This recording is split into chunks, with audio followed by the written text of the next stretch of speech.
Je t'explique aujourd'hui comment fait-on pour avoir les infections urinaires après les rapports sexuels et je te donne également la solution pour prévenir cela. Donc, je suis le docteur Yannick Djeka et je vais t'accompagner tout au long de cette mini vidéo de quelques minutes.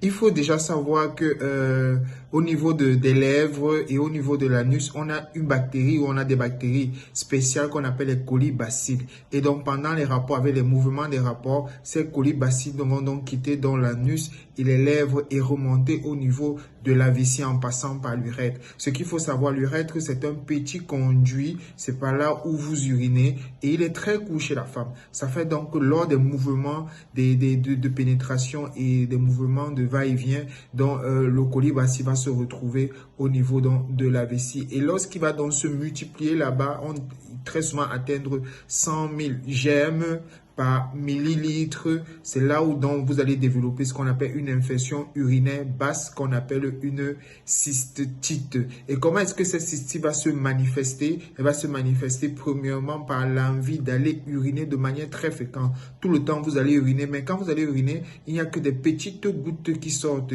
et il y a une douleur véritablement intense. Pour tous ceux qui l'ont déjà eu, ils vont toujours se rappeler de cette douleur parce que c'est une douleur qui est désagréable et on peut avoir des crampes au niveau du bas-ventre. Qu'est-ce qu'il faut faire lorsque vous constatez que vous avez cela? Première chose à faire, la prévention déjà. À chaque fois que vous faites un rapport sexuel, allez directement uriner. Ça doit être systématique pour éviter d'attraper ce type de cystite. Et si vous l'avez déjà, il faut boire minimum 3 litres d'eau tous les jours jusqu'à ce que cette urine soit diluée. En plus de cela également, si ça n'arrive pas à partir, c'est-à-dire la douleur et tous les symptômes que vous ressentez n'arrivent pas à partir, je vous recommande de consulter un médecin qui pourra donc vous faire une analyse d'urine ou à défaut vous prescrire un antibiotique efficace pour pouvoir traiter cela. Si vous avez eu déjà l'habitude d'avoir au moins 3 infections urinaires, je vous recommande une solution de grand-mère, de la canneberge ou des myrtilles,